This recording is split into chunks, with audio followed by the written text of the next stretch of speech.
Olá, aquele abraço, estamos começando mais uma edição do nosso TVI News aqui pela TVI, canal 24.2 da sua operadora TVC para o sul da Bahia, abraçando Ilhéus e Itabuna, as duas maiores cidades, pioneiras na TV por assinatura em todo o norte e nordeste do Brasil e centro-oeste também, né? Um abraço a Ilhéus e Itabuna e obrigado pelo carinho aí, há 20 anos com a gente, né?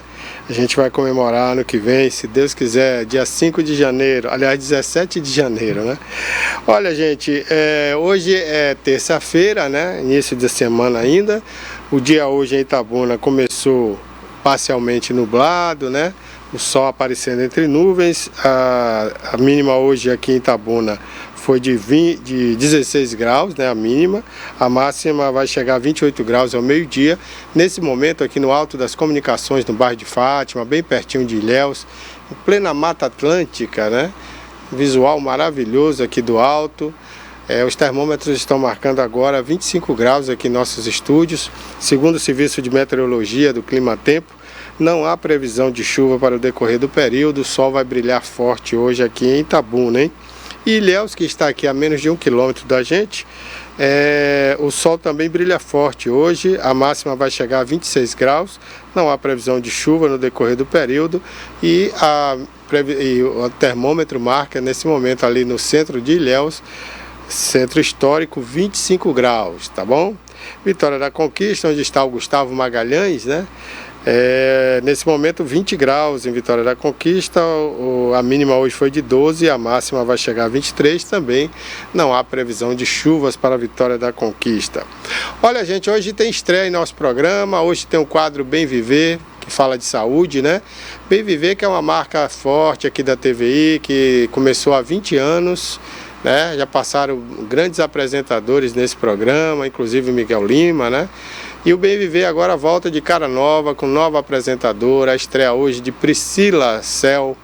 Priscila Cel, você vai conhecer e esse nome vai ficar na sua memória, porque ela é excelente aqui no vídeo e ela tem propriedade para falar de saúde, porque ela é formada na área de saúde, ela pratica a saúde no dia a dia, então ela é uma pessoa que tem lugar de fala para falar de saúde, tá certo? E ela vai estrear hoje aqui com a gente, daqui a pouco no programa, com o quadro Bem Viver.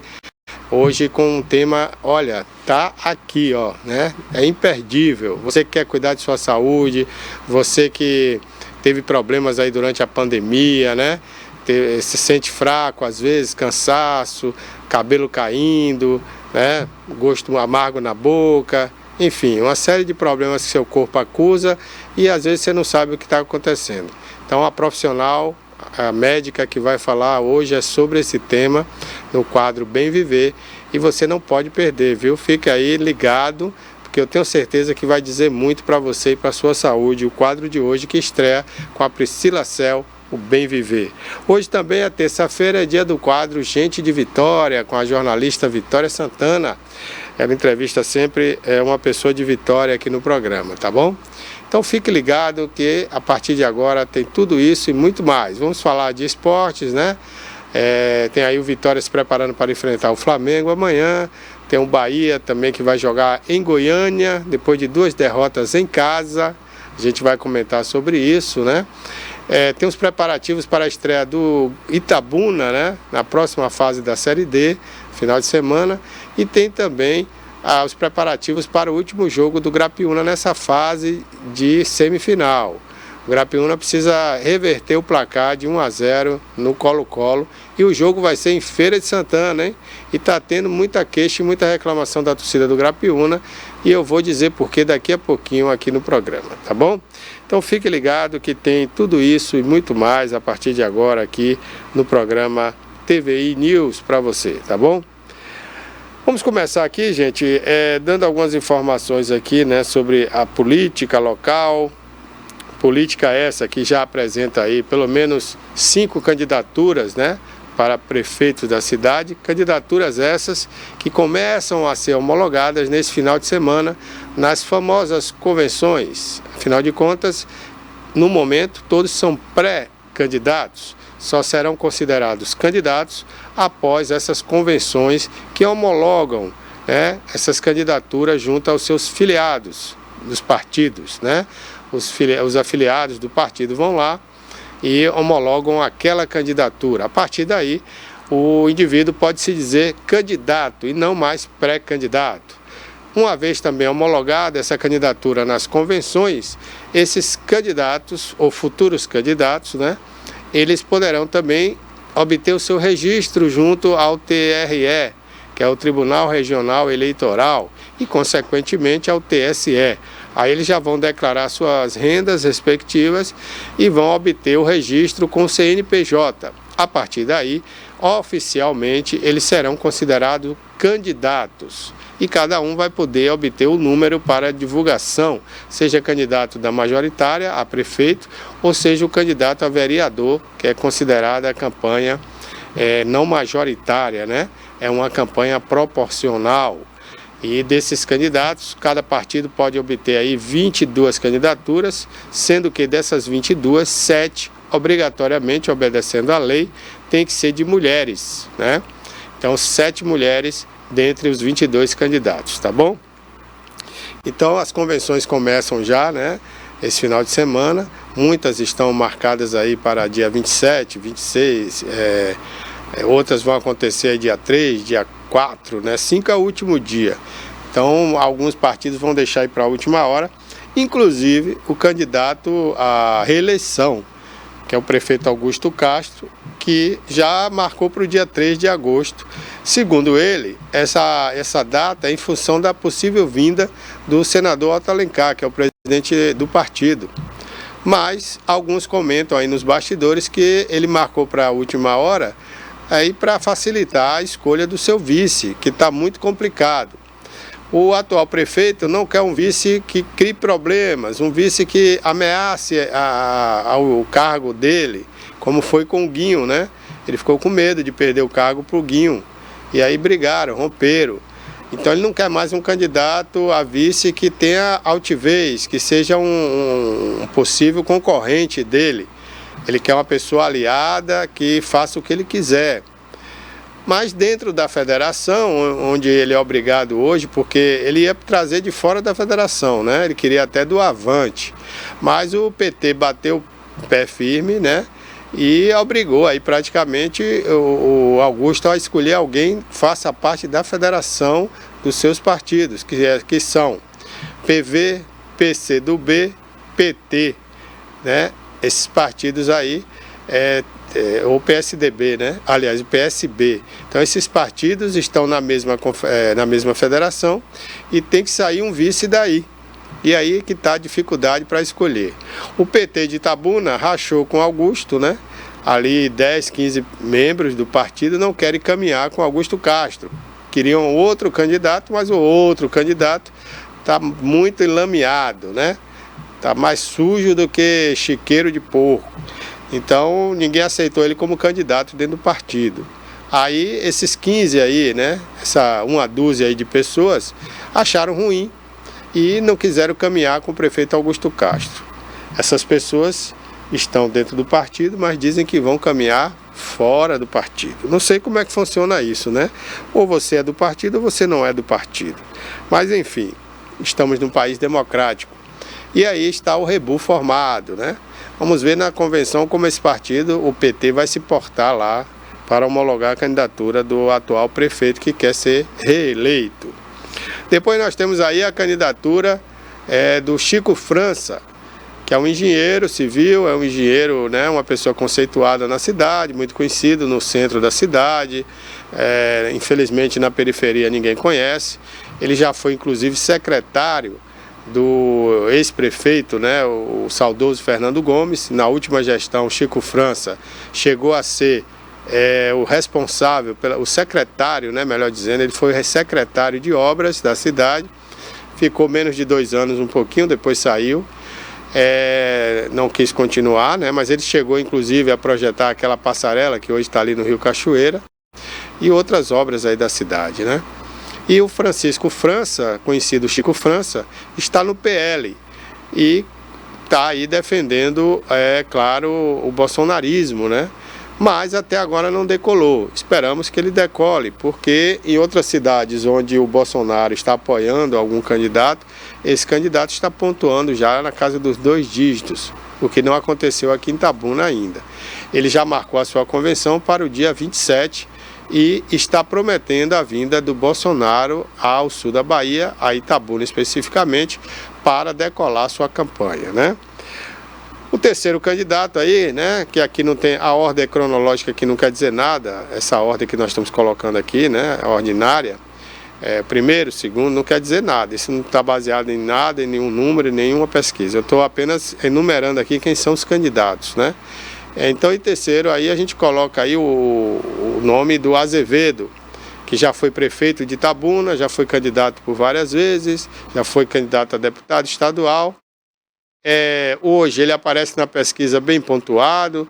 Aliás, não só hoje, em todas as eleições que ele participou, ele aparece sempre ali em terceiro para segundo. Uma votação aí, né? Uma pontuação em torno de 15 mil votos. É o que ele sempre teve em todas as eleições, né? Essa margem de voto aí, exceto na que ele ganhou, ele disparou aí, né? Mas o Azevedo aparece aí bem pontuado e representa um pouco da direita também em Itabuna.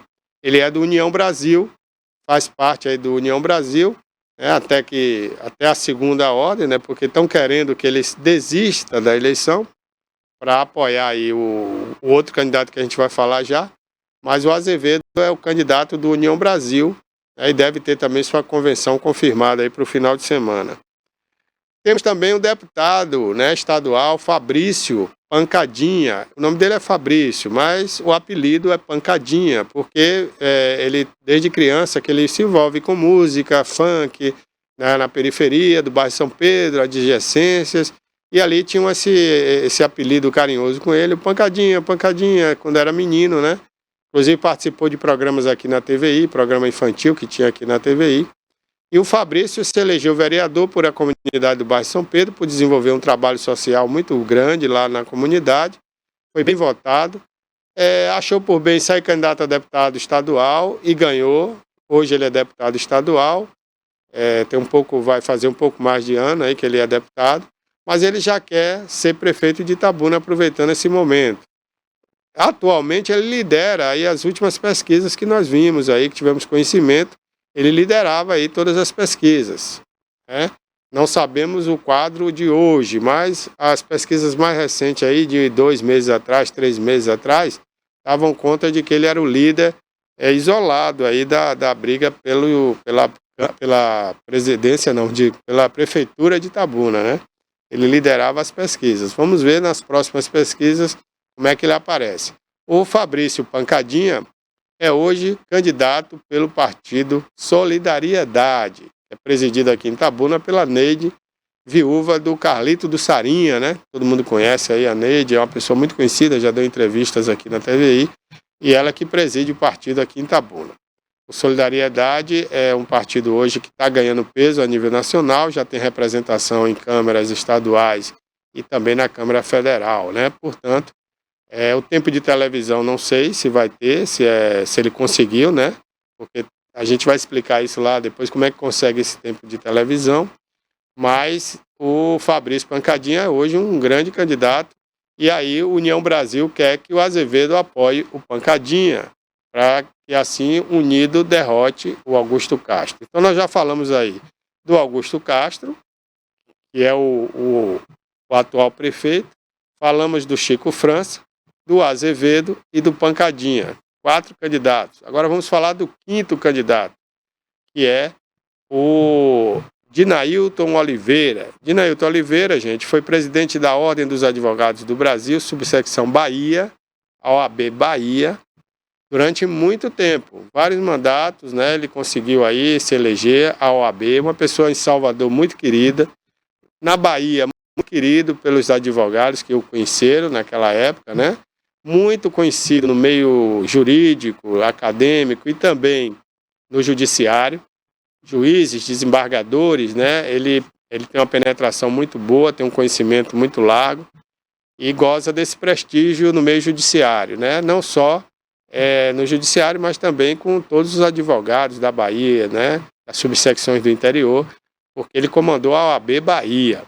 Mas quando o assunto é Itabuna, pouca gente vai lembrar que Dinailton já viveu em Itabuna, o pai dele foi deputado estadual, né, Daniel Gomes, que é irmão de Fernando Gomes, que ele é sobrinho de Fernando Gomes. Pouca gente vai lembrar que ele já foi candidato a prefeito pelo MDB há uns anos atrás, cerca de 30 anos, né?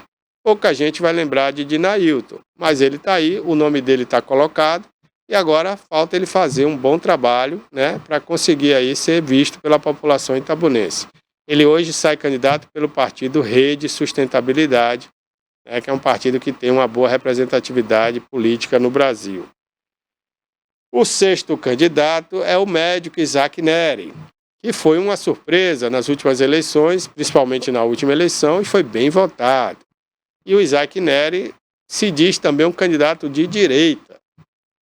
Ele não marcha com o prefeito Augusto Castro e nem com a base do governador Jerônimo. Então ele se diz oposição ao atual prefeito. E aí também está sendo forçado uma barra para que ele desista também e apoie o Fabrício Pancadinha, que está liderando as pesquisas. Então, desses 6 candidatos, 3 estão sendo pressionados a fazer uma união em torno de apenas um nome para tentar vencer o prefeito Augusto Castro, porque as pesquisas apontam que para derrotar Augusto, a oposição tem que se unir. E o ACM Neto, né, que tem experiência na vida pública, está fazendo essa intermediação. Então a gente tem aí postos, né, apostos 6 candidatos para as eleições, né, e as convenções que vão começar nesse final de semana. E essas convenções prometem homologar essas candidaturas após o dia 6 de agosto e aí começar a campanha eleitoral, tá certo? Então você que não estava sabendo, está começando a se ligar agora nas eleições, fique atento, né, a quem são esses candidatos. A TVI vai fazer uma série de entrevistas com esses 6 candidatos e em breve você vai ficar sabendo aqui a data, né, de cada candidato aqui no programa, aqui na TVI, como vai ser. A gente vai divulgar a fórmula dessa entrevista, vai haver um sorteio, né, para ver quem serão os primeiros candidatos que darão entrevistas aqui na TVI a partir do mês de agosto, tá bom? Olha, no programa de hoje a gente vai falar sobre esportes também, vamos falar sobre esporte amador, não é isso, Tamires? Me passa aí depois, se o pessoal já está na linha, quem é que a gente vai conversar. Josias Alencar, né, que esteve aqui recentemente, né, divulgando aí uma corrida, ele já está online aí com a gente, direto do extremo sul da Bahia, Teixeira de Freitas. Josias Alencar, bom dia, obrigado por estar aqui com a gente, e fala aí como é que foi, né, ou como é que está aí o evento. Bom dia, amigos da TVI News. Obrigado por nos proporcionar, mais uma vez, estar propagando, lançando o evento esportivo de atletismo aqui na cidade de Teixeira de Freitas. Aconteceu nesse último dia 14 um grande evento de corrida de uma academia tradicional, que é a Academia Sport Center, que existe há 38 anos aqui na cidade. Essa corrida é realizada com esse certo? Os participantes das recreações muito interessantes do ponto de vista emocional, intelectual e participativo, né? Essa corrida aconteceu a saída aqui de frente à Academia Sport Center, com direção à saída da cidade, né, ao Boulevard dos Ipês. Ela teve o percurso diminuído, mas isso não tirou o brilho da corrida, ao qual foi vencida na categoria feminina por uma criança de 13 anos. Essa criança, chamada Kailane, que é do estado de Minas Gerais, ela vem sendo uma grata surpresa no regional, estadual e, quem sabe, em breve, despontando no cenário nacional como uma futura promessa internacional e até mesmo olímpica, já que ela vem de resultados positivos bastante consecutivos, vencendo corredores experientes, corredores maduros e já com uma grande rodagem no nacional competitivo de atletismo. Pois não. Pelas imagens, né? Foi um bonito evento, participação maciça aí de muitos atletas, né? Vocês tiveram atletas aí de quais cidades aqui da Bahia participando? Guaratinga, Eunápolis, Porto Seguro, Alcobaça, Eunápolis, Itamaraju, Teixeira de Freitas, Prado, Mucuri, Nanuque, Nova Viçosa, Itabela. Tivemos corredores do Espírito Santo, mais específico em Sons.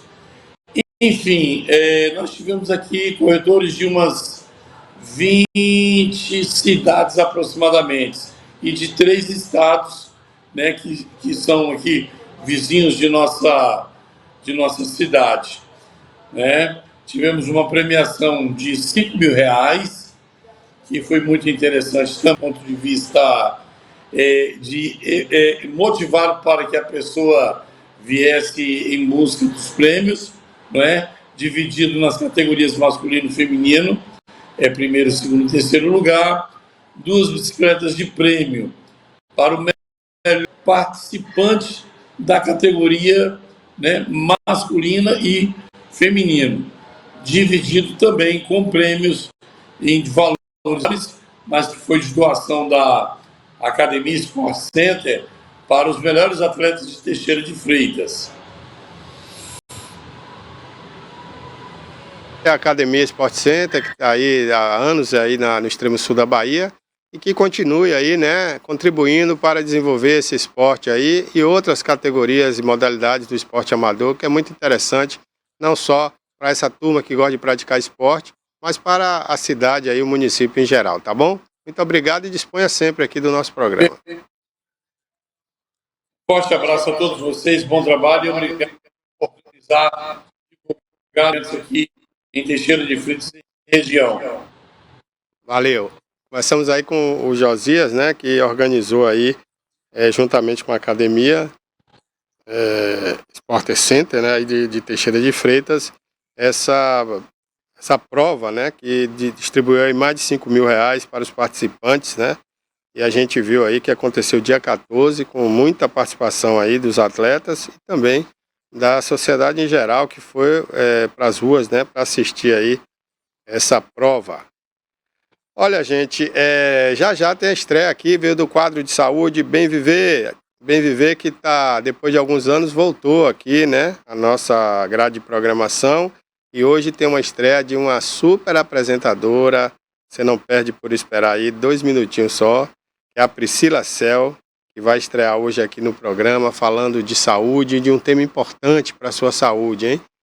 Preste atenção que a Priscila vai falar hoje no programa de estreia, aqui no TVI News. A partir de hoje, toda semana, a Priscila vai estar aqui com um tema diferente no Bem Viver, tá certo? Programa esse que já tiveram vários apresentadores, né, durante esses 20 anos, pelo menos uns 3 apresentadores diferentes, né? Mas agora é sangue novo, né? Priscila Cel, formada na área de saúde, uma pessoa super preparada, uma pessoa que tem lugar de fala nesse negócio aí que é saúde. E que é bom a gente prestar atenção no que ela fala, viu, gente?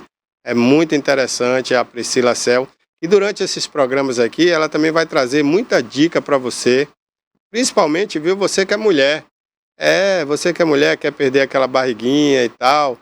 Também tem essas dicas aí de estética, porque ela trabalha com a nova fórmula aí, de uma nova fórmula postural, né?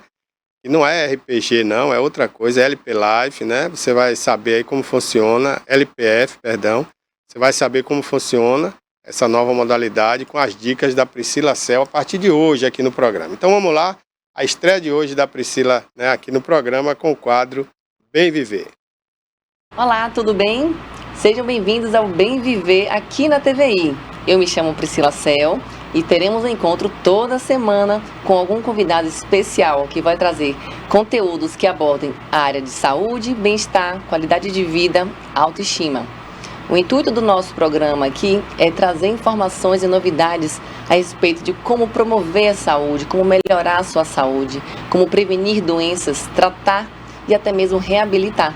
Então, para quem não me conhece, eu vou falar um pouquinho mais sobre mim. Eu sou nascida e criada em Itabuna, mas moro em Ilhéus já tem 7 anos. Tenho uma filhinha de 4 anos. e adoro cuidar da minha vida, então assim, de estilo de vida saudável. E o convite em apresentar esse quadro, para mim, foi assim, foi perfeito, porque eu vivo isso. E toda semana ter o conteúdo a mais que vai agregar na minha vida e para a população também. Então isso vai ser uma troca muito incrível. Eu vou passar aqui, antes de iniciar a entrevista, eu queria só deixar aqui o espaço para quem tem interesse de anunciar, né, deixar a sua marca em evidência. Entre em contato com a equipe da TVI e deixe aqui a sua marca, anuncie, né, seja a área da saúde ou áreas afins, certo?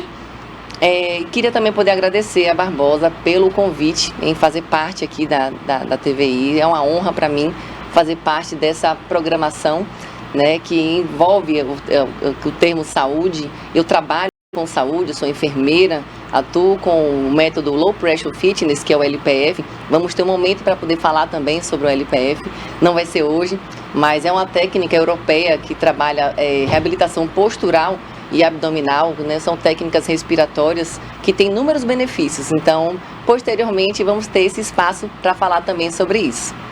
E aí, vamos entrar agora para a parte da entrevista. Eu tenho uma convidada aqui super especial.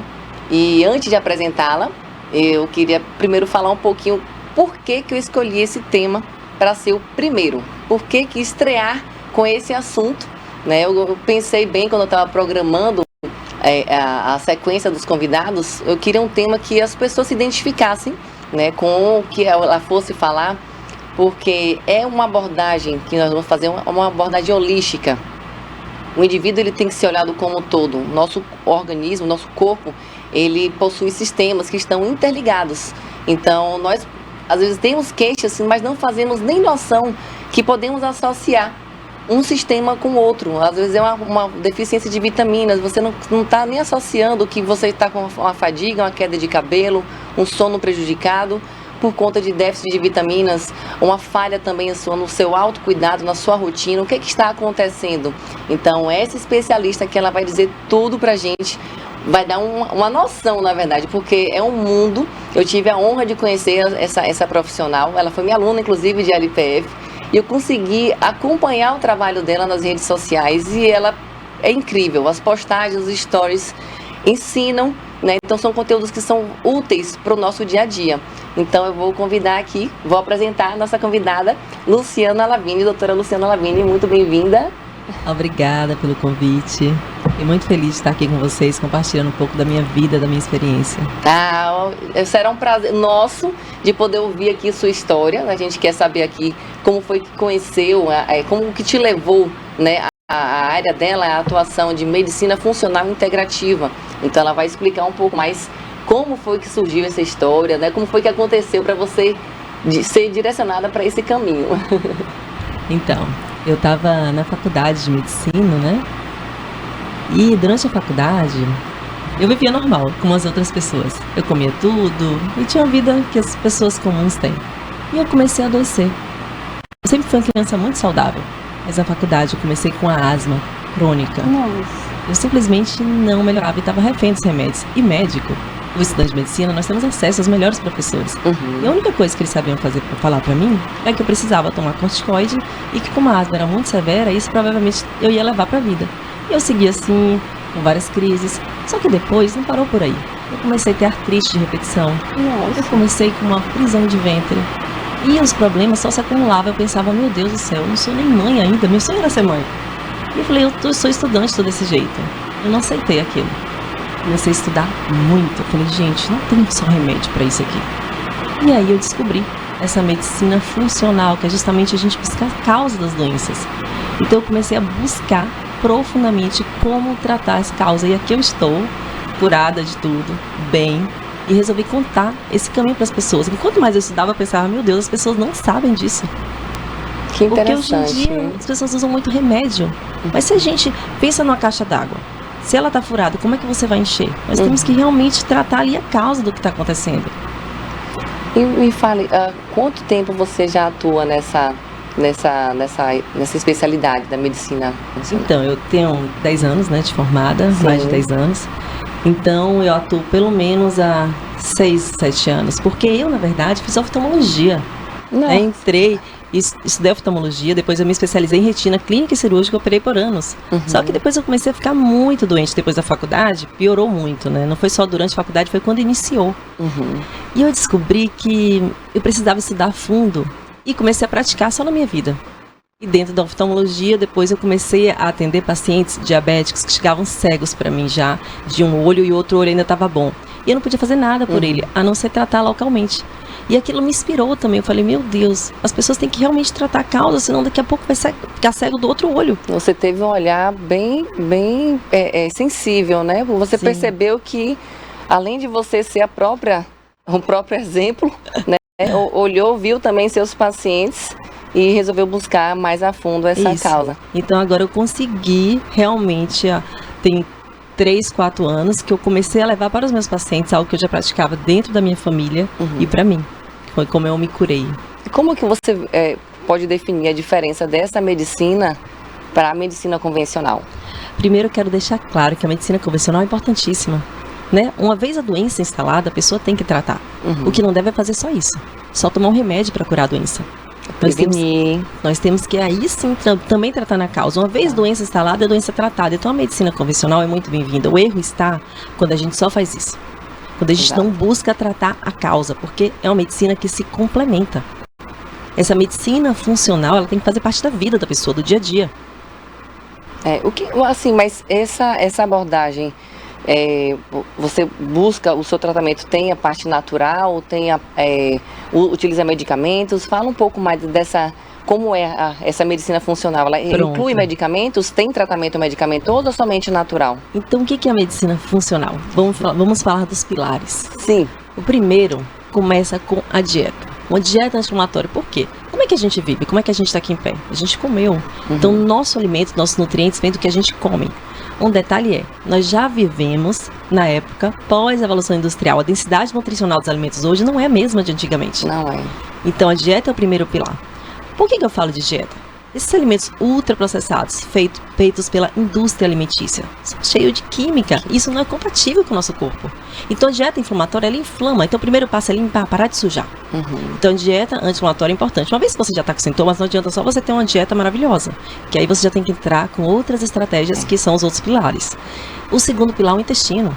Porque pelo intestino a gente vai digerir a comida, vai absorver aqueles nutrientes que vão para o corpo todo, formar hormônios, neurotransmissores, regular o nosso metabolismo. Então o intestino ele tem que estar funcionando bem. Suplementação, justamente pelo que eu falei, porque os alimentos de hoje não têm a densidade nutricional de antes. Nós temos trabalhos publicados falando disso. Então o terceiro pilar é a suplementação, corrigindo essa deficiência de micronutrientes. Depois da suplementação, o equilíbrio do sono. Por quê? Durante o sono, nosso organismo não está parado. Nós estamos detoxificando. A detoxificação hepática, que é essa eliminação de toxinas, acontece durante o sono. Então, por isso que também não é normal você acordar de madrugada. Por isso que o equilíbrio do sono é importante. E eu descobri isso, eu acordava de madrugada. Só que eu não sabia que era um problema na faculdade. Depois que eu me curei de outras coisas, que eu comecei a adquirir esses hábitos, que eu comecei a dormir a noite inteira, eu falei, meu Deus, isso que é normal? Mas o seu acordar era de insônia ou ao despertar para ir ao banheiro? Despertar para ir ao banheiro, não é normal. Que não é normal. Não é normal. Errado. Mas ninguém, isso não ia relatar isso para ninguém, porque para mim isso era o comum. Eu falo que eu tô melhor do que há 10 anos atrás. Então esse pilar também é importante. Sim. Além disso, da suplementação correta, do equilíbrio do sono. O equilíbrio hormonal, que vem justamente por todo estilo de vida correto. Então, dieta, intestino, suplementação correta, equilíbrio do sono, exercício físico. Porque há milhares de anos, o que é que nós fazíamos? Nós andávamos milhares de quilômetros para caçar. Nosso DNA não mudou. Nós só estamos numa época mais à frente. Mas nosso corpo precisa se movimentar. Nós não fomos feitos para sentar aqui na poltrona e ficar assistindo Netflix. Não, nós temos que ter realmente o exercício físico fazendo parte da vida. Você não melhora o intestino se você não faz exercício. O exercício ajuda, inclusive, no seu sono. Então, esses são pilares básicos. Tudo isso vai gerar um equilíbrio hormonal. Na sua prática, doutora, é mais comum pessoas buscarem para prevenir os problemas ou para tratar, para solucionar os problemas? O que é mais comum, assim? Olha, até na minha prática, as pessoas que vêm até mim já me conhecem nas redes sociais, já sabem o que eu falo. Mesmo assim, elas vêm querendo algo fácil, prático, né? E eu falo, gente, se vocês querem algo momentâneo, vocês têm que procurar um remédio, né? E aqui eu não falo de remédio para vocês. O remédio quando é necessário, quando a doença está instalada. Mas vocês precisam dessa rotina do dia a dia. Por que eu estou perguntando? Porque assim, com tanta informação que as redes sociais têm, né, permitido, né, o alcance, eu acho que chega um momento que a população poderia já buscar a prevenção. Então, assim, é isso que eu quero saber, se já chega uma proporção para você de pessoas que querem, eu quero ter uma vida mais saudável, eu preciso estar bem, e não, tipo, doutor, eu estou com queda de cabelo, você entendeu? Assim, se é só queixas, ou se a pessoa vai lá buscar manter a qualidade de vida, né? Sim, com certeza. Por quê? As que me procuram também são pessoas que já adoeceram. E são pessoas que vão nos médicos e eles falam assim, olha, você está ótima, seus exames estão normais. Só que ela sabe que ela não está bem. Porque às vezes o valor de referência do laboratório não é de muita confiança. Sim. Ainda tem isso. Então ali a pessoa está cheia de sintomas e o valor de referência do laboratório está dentro, então para eles está ok. Ou seja, a clínica é soberana. Então, se tem alguma coisa ali que o paciente está tendo sintoma, aquilo é extremamente importante. Então, muitos sim procuram para prevenir. E o que você acha dessa abordagem dos remédios? Você acha que é importante ter, você busca mais as alternativas naturais ou você mescla? Como que funciona essa questão do tratamento medicamentoso, de remédios mesmo? Isso depende muito da patologia. Mas eu não costumo passar remédio na minha prática. Porque se o paciente está... Eu não acho errado as especialidades. As especialidades eu acho excelente, né? Eu falei, eu sou oftalmologista, então é importante esse acompanhamento. Mas eu não passo remédio. Eu trato realmente pela causa ali.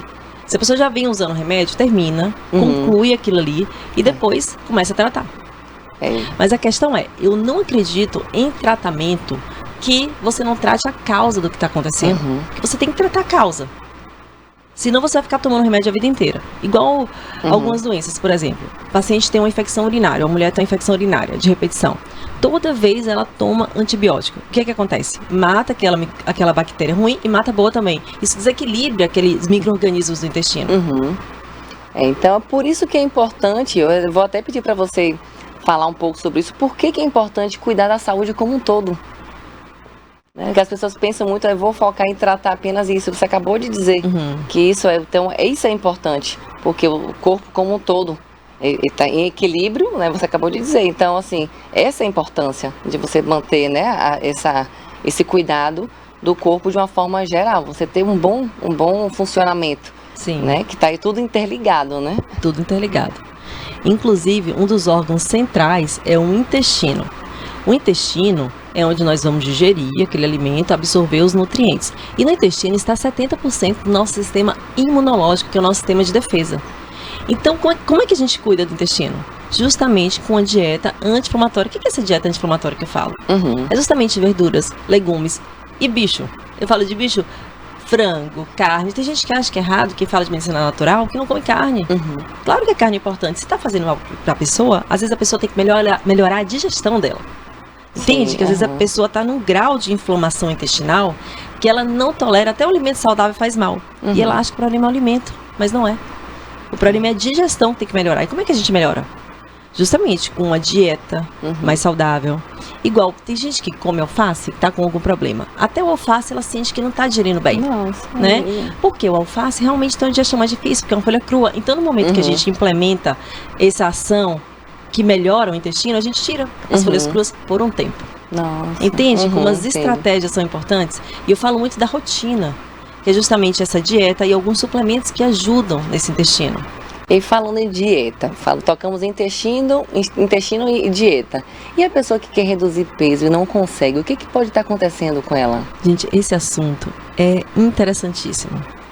Por que eu falo mal dessas canetinhas, né, que estão na moda? Qual é a minha crítica? É porque não adianta. Isso é fórmula mágica. Ou se a pessoa não... Tem gente que vai precisar sim. Mas a pessoa primeiro tem que desinflamar para emagrecer. Sim. O que é desinflamar? Justamente diminuir esse estresse oxidativo por um estilo de vida errado que a gente coloca. Então, primeiro você desinflama. Como? Você corrige a sua dieta. Não é só emagrecer comendo pão todo dia. Já viu? É possível emagrecer comendo pão todo dia. Por que tem um pão, né? Porque o pão, hoje em dia, é feito com melhorador de farinha. Então, nós temos substâncias tóxicas ali que ocupam nossos receptores. Então você continua sujando. Então o ideal é você limpar a sua alimentação, realmente corrigir a deficiência de micronutrientes, equilibrar o seu sono para detoxificar, eliminar toxinas adequadamente. Dessa forma você vai Existem dietas para isso, né? Específicas. Existe suplementação. Sim, suplementações específicas. Então aí sim você vai estar desinflamando no seguinte sentido, diminuindo marcadores de inflamação do seu corpo para você conseguir perder peso de forma efetiva. Qual o tempo médio para ocorrer essa limpeza do organismo, doutora? Depende da sua constância. Não redução do peso, mas assim, a limpeza mesmo. Você já começa a perceber, claro que cada organismo é um, você já começa a perceber resultado com pelo menos 3 semanas de dieta. É rápido, né? É rápido, mas varia. Cada corpo é um, né? Existe a individualidade. Mas com pouco tempo a pessoa já consegue perceber a diferença. O intestino começa a funcionar melhor, o fígado começa a detoxificar melhor. E tudo isso facilita o funcionamento da tireoide, que é a nossa glândula maestra. Porque se a tireoide não estiver funcionando bem, o paciente não emagrece. O paciente não melhora, porque o hipotireoidismo, que é justamente a tireoide não está funcionando bem, tem a ver muito com o nosso estilo de vida. Por isso que tem gente que tem hipotireoidismo, usa hormônio para tireoide e continua com sintoma, porque o hormônio da tireoide precisa se transformar na parte ativa para agir no nosso organismo. E com o estilo de vida inflamado, não age, porque nós precisamos de micronutrientes para aquele organismo funcionar, para aquele hormônio ser ativado. É como se inibe, né? Vai inibir essa ação. Exatamente, porque a inflamação vai inibir. Vai inibir. Você vai precisar de selênio, iodo, zinco, ferro. De onde você vai absorver isso? Da dieta e do intestino que está funcionando para digerir aquele alimento e absorver os nutrientes. São muitos suplementos, hein? Na verdade, sabia que não são tantos? Isso também eu não concordo. Nós temos que lembrar que existe a indústria farmacêutica dos remédios, mas também já existe a indústria do suplemento. Eu não apoio nenhuma. Nós temos que ter esse cuidado. Mas a suplementação é de forma inadvertida, mas se for... Isso, excelente. A suplementação é necessária. Ela é necessária. Você fala assim, pra gente ter cuidado, a gente tem que ter o cuidado seguinte, a suplementação ela é muito necessária, mas aí a pessoa quer deixar de ser viciada no remédio, aí não pode querer um caminho fácil com a suplementação, porque a suplementação vem para coroar um estilo de vida saudável. Ela é a cereja do bolo. Não é o remédio, o novo remédio. Entendi. Mas é melhor do que ele em muitos casos. E a pessoa que dorme mal? Aí vamos falamos de intestino, de perda de peso e o sono, que tem uma relação, já ouvi falar que sim, que tem uma relação com a obesidade, né? Fala um pouquinho dessa questão da perda de peso, de quem dorme mal com a perda de peso. Dormir bem. Então, o que eu expliquei do sono. Quando você dorme bem, você detoxifica adequadamente. Então, o sono, ele é importante para o fígado funcionar. E se o seu fígado não funciona bem, se você tem sintomas de sobrecarga hepática, que é cansaço, paciente que sente muita dor de cabeça, paciente que tem gosto metálico na boca, que acorda com náuseas, é o paciente que tem um nível de inflamação maior. E esse paciente não elimina a toxina adequadamente. Então você tem dificuldade em perder peso justamente por conta do excesso de radicais livres que tem naquele corpo. Pelo excesso de inflamação, aquela perda de peso não se sustenta. Porque para você perder peso, você tem que estar com seus marcadores, com a sua insulina funcionando adequadamente. A insulina é nosso hormônio que pega aquele açúcar do sangue e leva para a célula. Se você tem excesso de açúcar no sangue, aquele açúcar é estocado na forma de gordura. Então, para o seu corpo funcionar, você perder peso, você tem que estar com esses pilares alinhados para que os hormônios funcionem adequadamente. Para você não desenvolver uma resistência à insulina. Às vezes o paciente está ali com a insulina altíssima, como é que aquele paciente vai perder peso?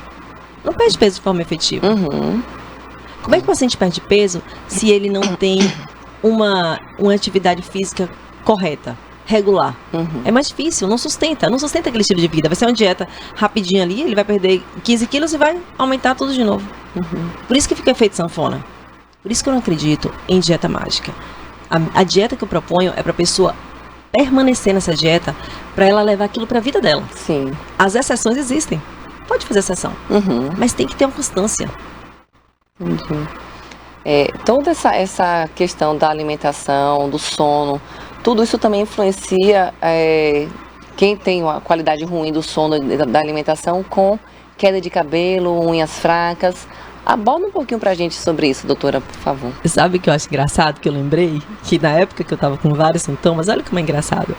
Eu também tinha muita queda de cabelo, meu cabelo era bem fino, mas também não associava. Ninguém nunca perguntou o que eu comia, né? Nem como era a minha digestão, nem como que eu ia no banheiro. Então, a queda de cabelo, ela está totalmente relacionada ao nosso estilo de vida.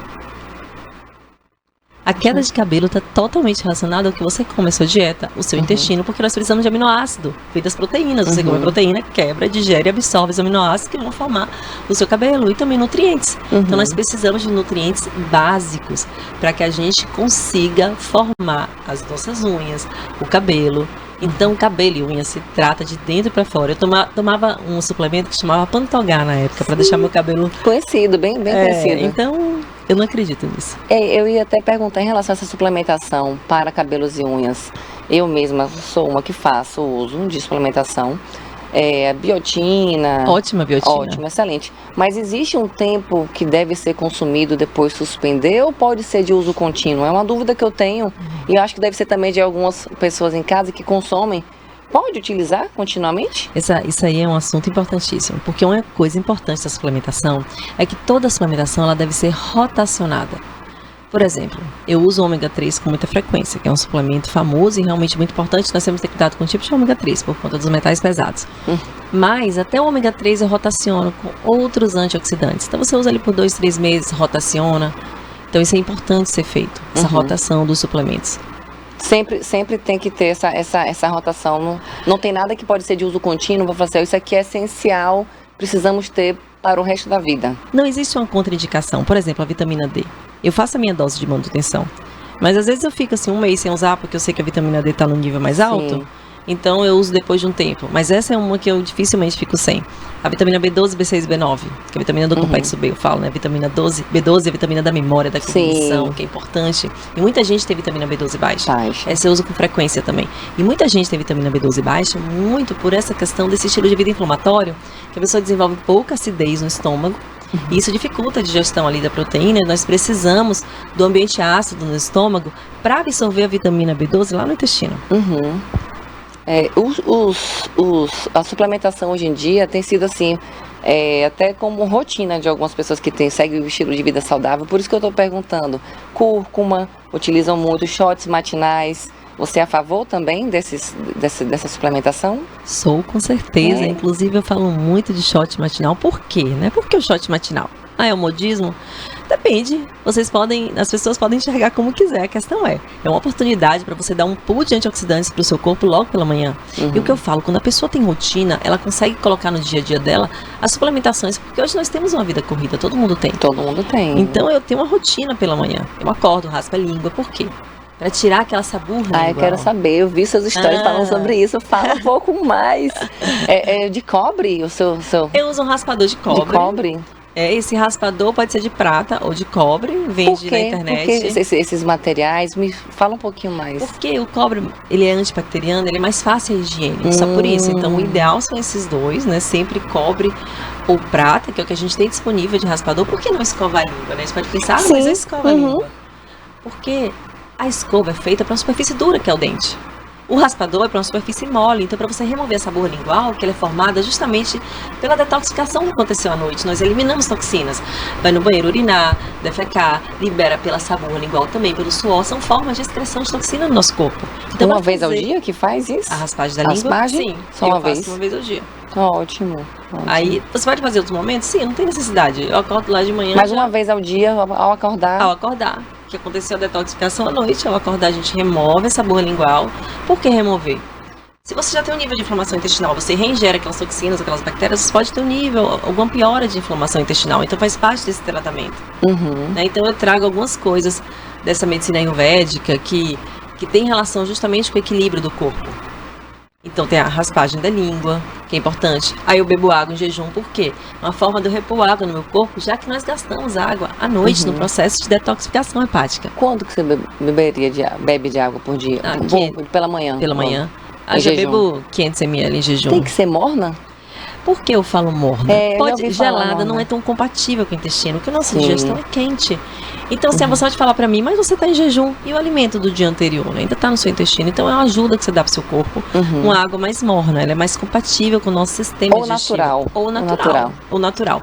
Como nós moramos na Bahia, a água já vem mais natural. Mas quem mora em locais mais frios, se ela pega a água ali, não é uma água em temperatura ambiente como a nossa. Então, por isso que é uma água mais morna. E depois eu tomo, ou começo o dia ou com chá, ou com shot matinal. Porque eu já consigo ter fitoquímicos dentro desses compostos.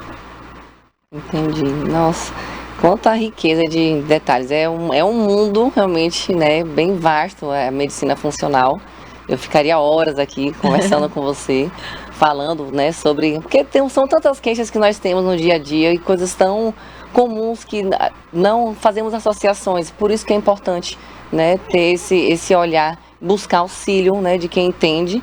Por isso que eu ia até pedir para você deixar aqui um recado para os telespectadores. Qual o recado que você dá em relação a esse cuidado com a saúde? Por que é importante, né, dar um recado, ressaltar essa importância? É importante vocês buscarem a causa das doenças justamente para fortalecer o seu sistema imunológico como um todo. Porque você não precisa estar doente para você começar a se cuidar. Porque existe uma coisa chamada inflamação crônica subclínica, ou seja, os sintomas podem começar só depois, mas aquela inflamação já começou. Então você realmente equilibrando a sua rotina, você consegue fazer um papel de prevenção e de fortalecimento do seu sistema imunológico para a vida. Não esperem adoecer como eu esperei para me cuidar, porque a inflamação já começou ali e a pessoa não percebeu. Se você tem um estilo de vida errado, se você come muito industrializado, muito ultraprocessado, isso realmente tem um impacto na sua vida. E você pode já estar com a inflamação acontecendo e não ter sintoma. Então, se você já tem algum sintoma de cansaço, fadiga, dor de cabeça, infecção de repetição, o vizinho gripou, você já ficou gripado, isso já é um sinal, porque nosso corpo fala com a gente. Preste atenção no que vocês sentem. Não é normal ter sintomas diferentes. O normal é se sentir bem mesmo. Nossa, esse recado, ele é fundamental. Se não tivermos essa atenção para o bom funcionamento do corpo, não temos como exigir ou cobrar que estejamos bem. Sim. Porque vai estar sempre em falha e você não consegue viver de uma forma saudável, com qualidade de vida. Sim. Né? Doutora, me fale o seu arroba do seu Instagram, como é que as pessoas podem te localizar, onde fica localizada a sua clínica, tipo de atendimento, fale um pouquinho de como funcionam as suas consultas. Eu faço consultas online porque a maioria dos meus pacientes são do Brasil afora, porque deve ser muita novidade para vocês o que eu estou falando aqui, então pouca gente conhece essa medicina funcional, apesar de que já temos alguns profissionais no Brasil e no mundo falando disso aí. Então hoje eu atendo online e eu tenho um programa, tenho um curso Ciclo Saúde e Desinflamação, onde eu ensino para as pessoas como adotar esse estilo de vida saudável. Eu tenho alunas onde eu explico como fazer, o que fazer, quais são os pilares que deve agir, como fazer isso de uma forma mais próxima para conseguir também atender a demanda grande que eu tenho uma agenda lotada, tenho poucas vagas. Então esse programa eu consigo ajudar mais pessoas. Doutora, foi um prazer ter a sua presença aqui. Nós tenho certeza que a população, a comunidade aqui adorou tudo que foi abordado. Isso é só uma amostrinha, tá? Porque isso é um mundo. Né? Tanto que quando a gente definiu aqui como seria a entrevista, tem que escolher o que vai ser dito, porque é um caminho que não são vários, né? Vários caminhos. Então, assim, chegou ao fim a nossa entrevista, mas antes de encerrar aqui, eu queria deixar o espaço para você, telespectador, que tem alguma sugestão de algum tema, né, que queira que seja abordado aqui, entre em contato no nosso Instagram da TVI, né? Deixe lá a sua sugestão. Certo? E toda semana teremos um encontro, então fiquem aguardando, semana que vem tem mais.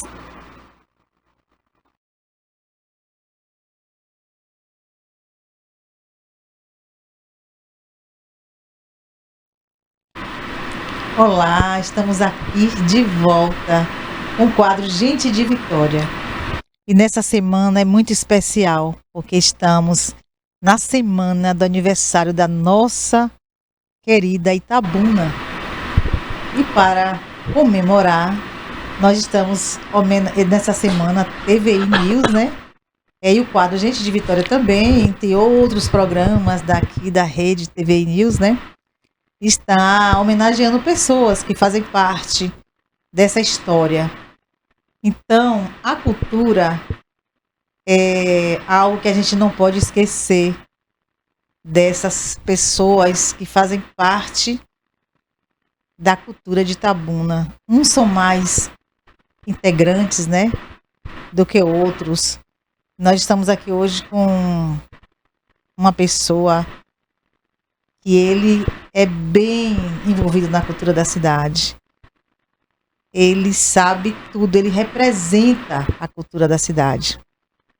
Nós vamos falar aqui hoje sobre Itabuna, sobre a cultura, né, com Clóvis Naldo, conhecido carinhosamente por Clóvis Poeta, nosso querido. Ele sempre está aqui, porque a TVI é a casa dele, é a casa dos poetas, né, dos artistas. Então, é com muito prazer que nós trazemos ele aqui hoje. Muito carinho também por ele ter aceitado estar aqui nesse quadro para falar um pouco, né, dos seus trabalhos, seus projetos e como é, né? Como é fazer parte da cultura da cidade de Itabuna. Como é sonhar com uma cultura melhor e muitas vezes está só, né? Porque o poeta ele sonha muito, né? O artista ele sonha muito. E são muitos projetos que às vezes ficam nas gavetas e outros conseguem realizar com seus esforços. Mas você, quando eu falei aqui de esforços, você realmente mostra, Clóvis Poeta, que você se esforça por isso. Você se esforça em mostrar, né, essa riqueza que Itabuna tem com vocês, né, que fazem parte da cultura itabunense. Hoje você representa aqui hoje, né, esse povo que faz parte, né? Verdade. Seja bem-vindo, viu, Clóvis? Muito obrigado, Vitória, por mais essa oportunidade.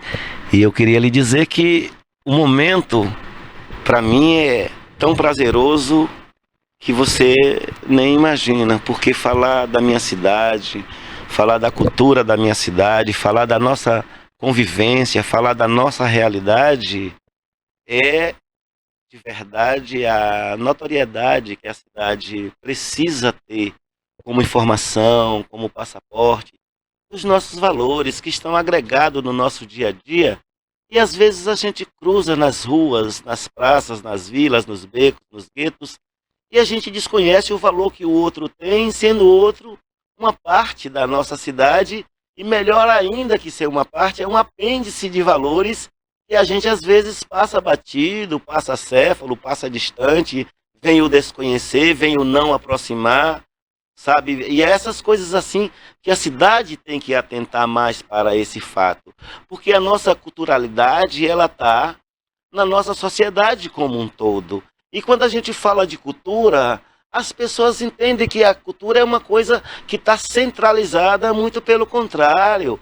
Ela está descentralizada, ela tem um universo bem maior do que os nossos olhares. Ela está na mulher que faz o fuxico, o crochê, na mulher que faz a camiseta, na costureira do bairro, na gomadeira, na rezadeira.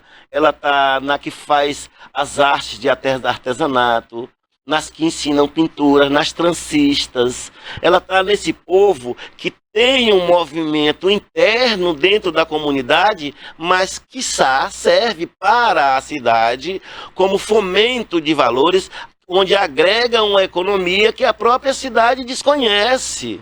Porque ali está a mulher com salão de cabelos, dando a escova, está entrando o dinheiro, mas ela compra o pão, ela vai no mercado. Isso está circulando valores, e são valores da cultura local. Mas ela também transcende. A senhora que mora no Goscalmon, no Jardim Vitória, tem a cabeleireira da Califórnia, a cabeleireira do São Caetano, a cabeleireira preferencial na Mangabinha, no Lomanto. Portanto, é uma cultura de descentralização. Primeiro porque o aporte desses valores para a gente poder adquirir, a gente paga como passaporte, ou seja, diferente de eu ir no Salão de Vitória, aqui com quem eu estou de frente agora e defronte às minhas ações, do que o Salão de Vitória no shopping.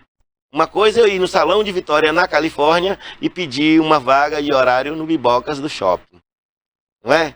Então é melhor eu ter a vitória de ter ido no salão de Vitória e sair com a vitória de um cabelo bonito, de que ir no salão da Biboca e ter a vitória de um valor agressivo, um valor dispendioso para uma sociedade que não pode propor. Portanto, ali sim é um valor de cultura agregada, localizada para funcionabilidade de setores separatistas da cidade, ou serve para um grupo que a ele e a lei dele pode se servir. Já outros tantos que necessitam desse mesmo serviço, precisa de descentralizar esse serviço para encontrar valores onde lá é 100, cá se encontra por 70, por 30, por 80, por 40, porque essa sobra nada mais é e nada menos é do que você se congregar com esses valores, agregando esses mesmos valores em objetos que valem servir no dia a dia, não despendendo esse valor num canto só e ficar sonhando ser bonita como a mocinha, princesa que vai receber o príncipe da Europa, que vem direto de Portugal,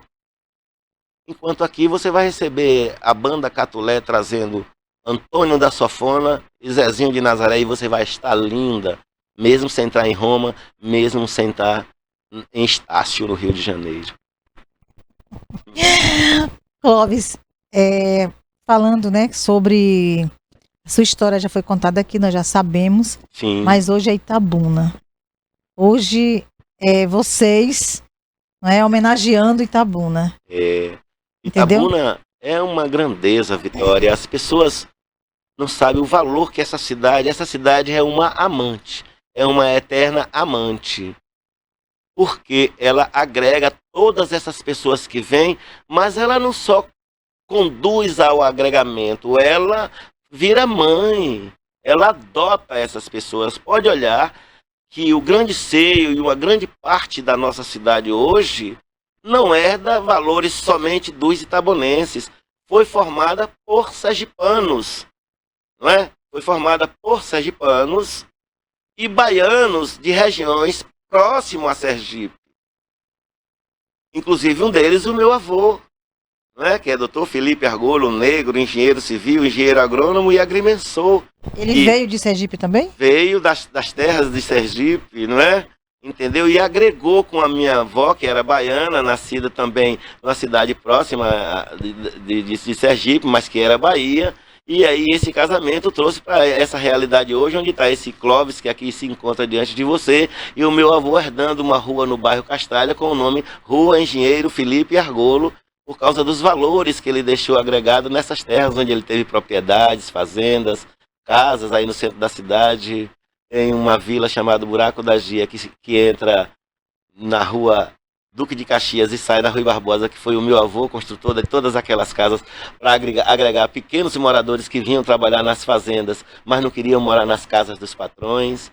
Então tem essa história toda que vem da cidade, porque foi uma realidade trazida por Félix Severino do Amor Divino, fundador de Itabuna, que teve essa coragem de fundar essa cidade que hoje eu tenho orgulho de ser filho. Mas essa cidade tem um histórico trazido por ele, que são de valores agregados de pessoas que vieram de Sergipe, vieram de Pernambuco, vieram de outras cidades que não eram, de outros estados que não eram nossos, para agregar aqui como comerciantes. Agora, Félix Severino do Amor Divino trouxe os parentes para essas terras descobertas por ele serem povoadas e depois fatiadas em seus quinhões, para que cada um pusesse as suas primeiras roças, suas primeiras fazendas, e assim aconteceu. Eles desceram na vila chamada Vila Zara, hoje um bairro da cidade de Itabuna, e na Rua Marimbeta, que é a rua onde eu nasci, tenho muito orgulho de ser itabunense, da nascença da beira da casca da jaca, namorada perto da beira do rio, entendeu? Então tive essa felicidade de ali nascer naquele bairro, não é? E ali não tinha a igreja Nossa Senhora da Conceição. Tinha apenas a paróquia Nossa Senhora da Conceição, na qual eu fui batizado, né, pelo padre Alxêncio, e está lá nos anais históricos da Diocese de Itabuna, porque não existia a igreja São José. A igreja São José veio depois, formada pela Senhora de Caridade de Itabuna, encabeçada pela Dona Laura Conceição, uma grande mulher, e também senhora de zelo, de cuidar das pessoas. Ela cuidava das prostitutas da cidade, dos asilos da cidade. Ela era uma pessoa muito empenhada com a vida social, e se não fosse ela, hoje não tinha a Santa Casa de Misericórdia de Itabuna. Então, a ela e por ela e com ela, essa graça também, porque Firmino Alves teve todo o poder de administrar Itabuna, mas para poder Firmino Alves administrar Itabuna, ele teve que ir para Salvador, trazer odontólogos, advogados, sociólogos, psicólogos, professores, sapateiros, costureiros, pessoas que costuravam alta postura da costura, que era costurar calça de terno, de brim, gabardine e outros panos que hoje a sociedade nem vende mais. A sociedade vinha para o carnaval de terno e gravata, não é? Entendeu? Era um tempo onde tinha uma disciplina social e uma visão social diferenciada, porque Itabuna fora fundada por pessoas de fora. Então nós temos toda essa herança sergipana, pernambucana, piauiense, onde ele pôde agregar amigos e ter amigos, ele trouxe para Itabuna, e aí Itabuna começou a surgir de fato e de direito. Entre esses todos, trouxe o engenheiro Antônio Olímpio Leone, que foi o primeiro intendente de Itabuna, Olímpio Leone, que hoje tem a Praça do Banco do Brasil, Praça Olímpio Leone. Foi Intendente o primeiro, quer dizer hoje como se o primeiro fosse prefeito da cidade. prefeito, o primeiro intendente de todos foi Firmino Alves. Foi comendador Firmino Alves, mas o primeiro intendente que mandava em Itabuna foi Olímpio Leone, porque Itabuna era uma corte de Ilhéus, era o município de Ilhéus quem mandava em Itabuna. Por isso que está nos anais históricos que Jorge Amado tem uma vida toda cultural ligada a Ilhéus, mas ele nasceu na Vila de Ferradas, entre as casas dos moradores Heitor Rabelo de Moraes e Antônio Miranda de Vasconcelos. E eu tive o prazer de ser amigo de Heitor Rabelo de Moraes, mas não tive o prazer de ser amigo de Jorge Amado. Mas esse histórico, seu Heitor, passou para mim e eu guardo comigo até hoje. Todos os históricos de Jorge Amado, o passado dele em Ferrada, que ele conversou comigo muitas coisas, me mostrou porque ele foi o primeiro tabelião em Ferrada, seu Heitor. Então foi quem primeiro tomou conta, o segundo tabelião, foi quem era vice-tabelião, foi quem tomou conta dos documentos históricos da nossa cidade, escrituras, lançamento de propriedades, porque também lá teve a primeira área de fiscalização municipal da cidade, na estrada, onde hoje é a BR-415. Então, os valores nossos estão muito agregados em Ferrada, e Jorge Amado, que é filho de Ferradas, de seu João Amado, onde tinha as fazendas ali em Ferradas. Seu João Amado é o pai de Jorge Amado, sogro de Dona Zélia Gattai e mulher de Jorge Amado. Então, seu João, as terras deles hoje foram compradas por outras pessoas que estão lá, era numa parte do lado de cá do rio e na outra parte do lado do rio. Portanto, Jorge Amado teve um tempo inteiro para viver a vida de poeta, de escritor, de boêmio, de sonhador, porque teve sempre o pai colhendo cacau para manter a boemia dele de estudante, nunca teve que carregar caçoar de cacau nas costas para ser produtor de cacau. Entendeu? Então o histórico dele está todo ligado a Ilhéus, porque o pai dele, quando ele fez 4 anos, mudou para Ilhéus, e lá ele agregou esses conhecimentos todos, e essa absorção desses valores, ele veio contando o histórico da cidade onde nasceu, aqui em Itabuna, que daí nasceu me perdoe, o romance dele, né?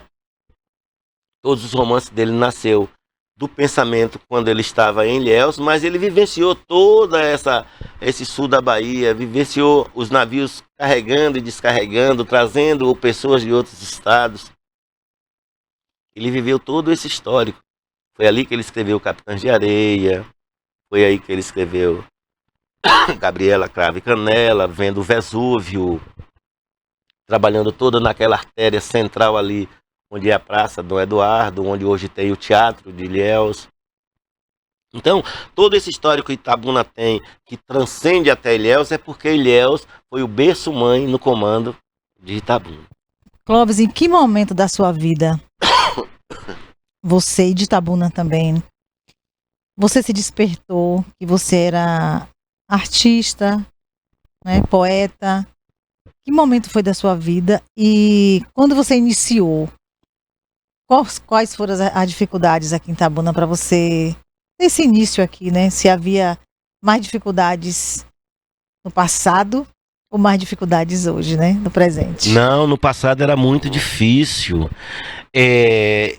foi assim, o fato de eu me tornar poeta foi muito cedo e quem me nominou poeta foi um grande escritor e poeta que escreveu a peça Alto do Descobrimento, que nada mais, nada menos é que Jorge Araújo, ex-vice-reitor da UESC de Itabuna. Então, eu era aluno dele da área de artes e língua portuguesa. E ele sempre trabalhou com teatro, música e poesia e expressão lúdica na sala de aula. Então, dele eu herdei logo esses primeiros passos. Em 1973, eu estava na 7ª série, quando ele fez um concurso no Colégio IMEI, que hoje é IMEAN, e eu fui o vencedor do concurso de poesia no Colégio IMEI, que foi uma semana de artes, e eu trabalhei com duas coisas, com a poesia e com um modelo feito em barro que eu criei, desenhando ali o rosto de uma senhora que Itabuna deve muito, chamada Maria Madalena Parteira, que foi a mãe de muita gente no Hospital Manuel Novaes e no Hospital Santa Cruz, hoje Calixto Midlet. Então eu desenhei a Dona Maria Madalena e depois forjei toda no barro para ficar na exposição. Certo que eu não ganhei a exposição, porque quem ganhou a exposição já partiu, está na glória dos céus, hoje, que foi um artista plástico de Itabuna, e ele também trabalhava com barro. E ganhou o concurso, chamado Nazaré. Ele ganhou o concurso, que ele era estudante também. E eu ganhei o concurso de poesia. Para minha felicidade, dali em diante, me tornei poeta. Aí Jorge continuou fazendo os trabalhos poéticos, aí ele fez o primeiro festival estudantil itabunense. Aí eu fui me despertar e me descobri também como compositor e cantor. Fiz a primeira música minha e fui classificado em 3º lugar no festival, onde garotos sonhadores queriam passar no festival também, dentre eles Luiz Caldas e outros. E aí eu participei desse festival. Luiz Caldas é da sua época aqui em Itabuna? É mais novo do que eu, mas é da época, porque poderia participar do festival todos os alunos da rede pública. E ele participou do festival também. É engraçado, ele tocando, novinho, ele tocava cavaquinho, era muito, muito legal. Mas ele mais novo do que eu, acho que com uma diferença assim de 8, 9 anos, mais ou menos, que ele deve ser mais novo do que eu. Ele deve ter uns 60 anos, eu devo ter entre 6 e 7 anos as nossas diferenças, mas ele era meu vizinho também, lá já na Mangabinha, era meu vizinho, e a gente morava ali na Rua São João, ele sempre daquele jeito todo dele de andar descalço, com as fitinhas no braço, já era artista, e aí eu participei desse festival, e venci esse festival estudantil junto a mais 2 companheiros, e foi a primeira vez que ali eu me despertei para a poesia de um modo geral. Aí Jorge falou assim: Clóvis, ele me chamava de Clóvis, até hoje ele me chama Cocó, pega as tuas poesias e vai lá no Raimundo e diz a ele que é para poder ele publicar suas poesias, que fui eu que pedi. Aí eu cheguei no Diário de Itabuna, cheguei lá no professor Raimundo Galvão, que era o jornalista, falei: professor, o senhor tem uma coluna no Diário de Itabuna chamada Coluna Sua Vez, o senhor não pode publicar as minhas poesias? Ele: pois não, poeta, cadê suas poesias? Aí eu levei para ele as poesias, ele admirado falou: olha, que muito bom, muito bem seu trabalho.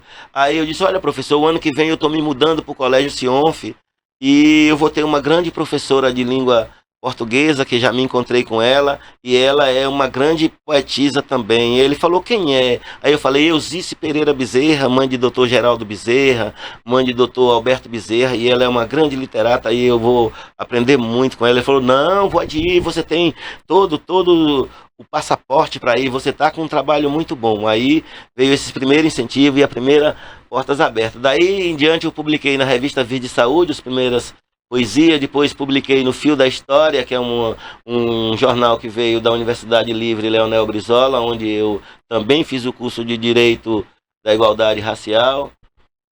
E hoje faço palestra de etnia do direito da igualdade racial, mas estudei pela Universidade Livre há mais de 10 anos atrás e também tive esse aprendizado do fio da história, que é um bibliotecário de jornal que o PDT tinha quando era bem cuidadosamente, parece até uma redundância, mas era com valores agregados, com nada mais, nada menos do sociólogo chamado Darcy Ribeiro, onde eu adquiri essa proteína toda que hoje me serve de alimento para versejar as coisas que digo. Clóvis, quando você iniciou, você não pensava que você ia chegar como você está hoje? Não, quando é que nem sonhava.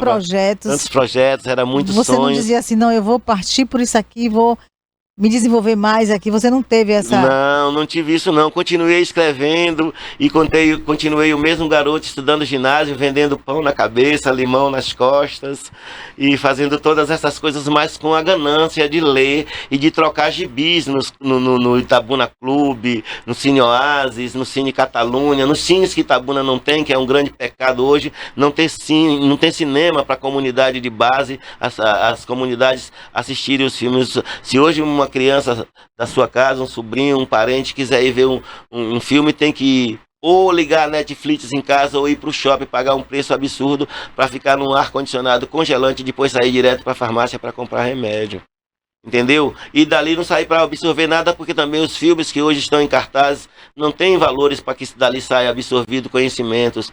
Os valores literários foram desagregados pela desconjuntura propiciada por autores e defestenadores do poder do conhecer, do transferir realidade, do vivenciar valores, sabe? E a sociedade está carente dessas coisas porque não tem o cinema para a influência do cinema brasileiro. A gente tem o menino querendo ir para o shopping para ver o filme chinês, para ver o lançamento do filme de lá, que atravessou da Rússia, que veio da Escandinávia, que veio de lá da Índia, quer dizer, do Paquistão, e a gente com tantos valores aqui. Aí você pergunta o que acontece nas favelas do Rio de Janeiro e nas favelas de Salvador, e que está postulada nos filmes feitos pelos nossos valores que temos aqui. Eles não sabem da realidade de lá de fora, mas não sabem da realidade de dentro. É como se estivesse mastigando o pão com a carne forjada de carne, e a carne próximo da mesa e ele dando para o gato comer. Nossa, uma coisa aqui que gostaria de te perguntar, vendo você, vendo outros, né, que é de uma geração, da mesma sua geração. Sim. Foi quando veio, acho que todo mundo junto, assim, né? Veio todo mundo de uma vez, mas com um pensamento uníssono, com um pensamento de grandeza, de valorização, de amor à terra, amor próprio, decisões próprias que não tem a valorização da individualidade, sim da cultura de uma coletividade. Mas, vendo aí, da sua época, nasceram outros, né? Todos esses poetas que faz com que Itabuna seja tão rica, né, da poesia, na cultura. Sim. Você acha que vai estar extinto para as próximas gerações um poeta? Olha, Vitória, um escritor, um ator de teatro? Exatamente. Você acha que a próxima geração, isso aí pode passar, né, sem nascer, né? Olha, Vitória, você fez uma pergunta que ela é muito contundente. Eu, como ator, poeta, escritor, eu acho que essa sociedade que a gente vive hoje tem muito a nos agradecer. Porque na minha partida e de outros tantos que estão vivenciando hoje e que a luz ofuscará no amanhã, esses mesmos hoje estão preocupados em deixar agregado esses valores aí nos anais históricos para servir de base. Porque tudo que nós temos hoje construído por nós nós tivemos que rebuscar, não se preocuparam em deixar as coisas para a gente, somente se ensimesmaram de ser autores renomados e renomados, acadêmicos, mas não se preocuparam em si de deixar esse histórico, onde o poder de relevância de conhecimento fosse transcendente, deixar os valores que foram cruciais, mas que foram fincados como patamares para serem elucidados apenas por contemplação de um valor onde a gente vai ter o poder de louvação. E eu não quero isso para o meu trabalho, eu quero a grandeza de louvação para Deus e Jesus Cristo, que é o Senhor de todas as coisas, e para mim é o conhecimento dos valores que eu vou deixar. Não precisa nem ter reconhecimento, eu vou deixar aí porque vai estar nos anais da história. A minha voz vai calar, mas o que eu escrevi vai ficar. A tela vai dizer o que eu deixei como mensagem, os meus vídeos, os meus filmes, as minhas apresentações, os meus saraus. Então essas coisas todas que foram feitas vão ficar aí como base e fundamentação para eles, que vão fazer o fundamental conhecimento desses valores para agregar neles como uma coluna docente para o aprendizado, para enfrentar o dia de amanhã, que será bem mais contundente do que os dias que hoje nós estamos vivendo e vivenciando, porque hoje a poesia ainda serve de meandro entre as pessoas, porque ainda está sendo vivenciada pelas pessoas que se preocupam em esta mesma filosofia de vida, não viver somente da estampa de cada um dos poetas ou de cada um dos autores, e sim a gente está agregando valores na escola de base, na escola fundamental, na escola científica, na escola superior. Por que isso? Porque está ficando nos centros acadêmicos, nos centros de conhecimentos culturais, nos clubes de poetas, nas casas de escritores, nas casas de artes.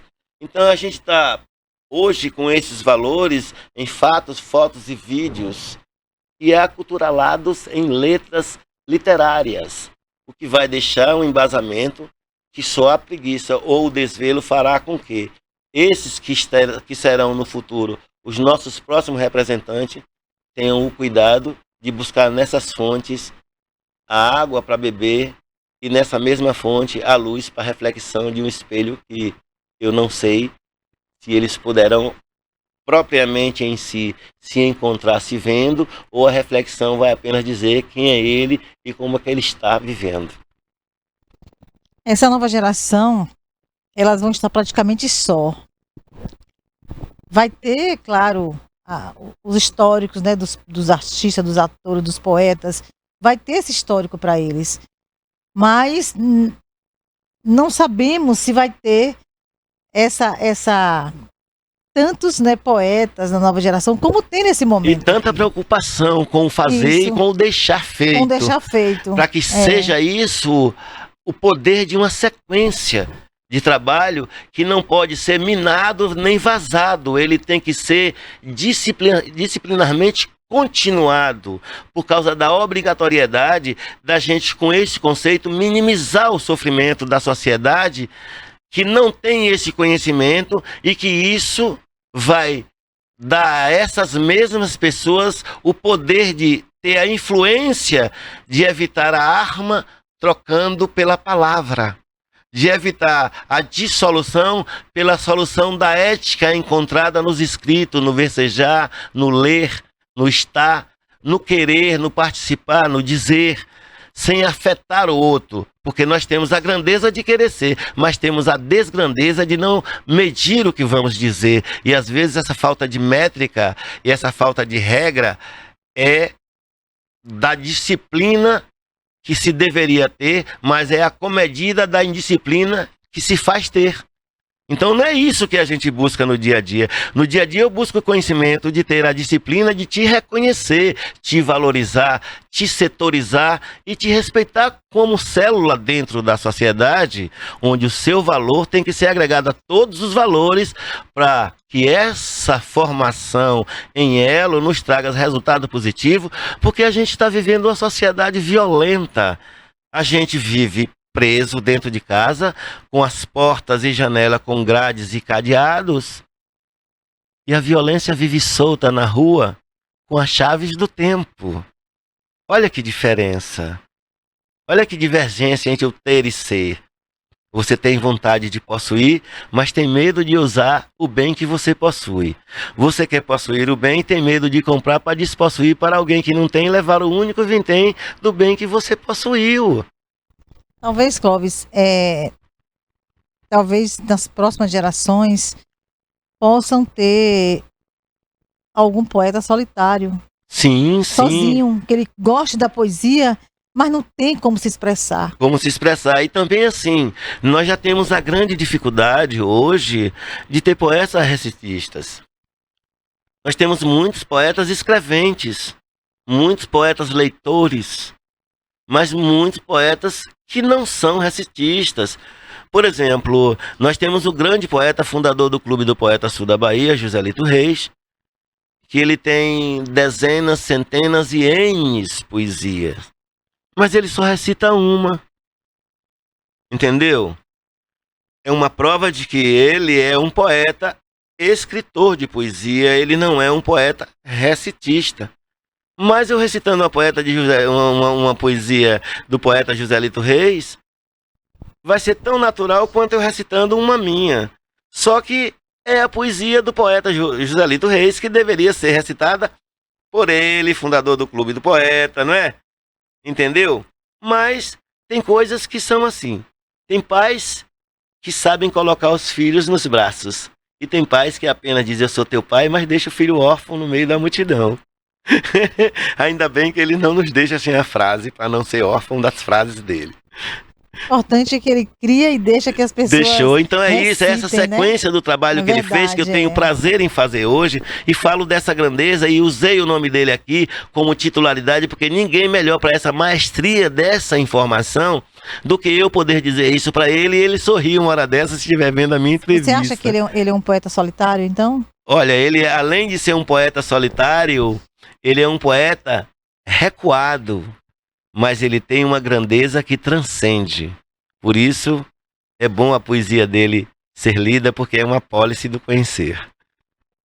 Ele pensou, né? Ele não recitou, mas ele pensou em criar o Clube do Poeta. Ele pensou o Clube do Poeta com o tamanho do clube que o Clube do Poeta tem hoje, mas deixou o Clube do Poeta com a responsabilidade muito grande para aqueles que o dirigem, porque hoje a gente tem uma responsabilidade, não é com o clube, é com a sociedade, com a cidade, com o sul da Bahia e com as cidades, com a Bahia e com a nossa baianidade. Olha só, porque a nossa poesia hoje não está em Itabuna, ela está na Europa, ela está com Cláudio Cron na Europa, ela está com Helenice na Espanha, ela está com Aninha na Holanda, ela está com Betão lá no Rio de Janeiro, ela está com Jackson Costa na Globo, né?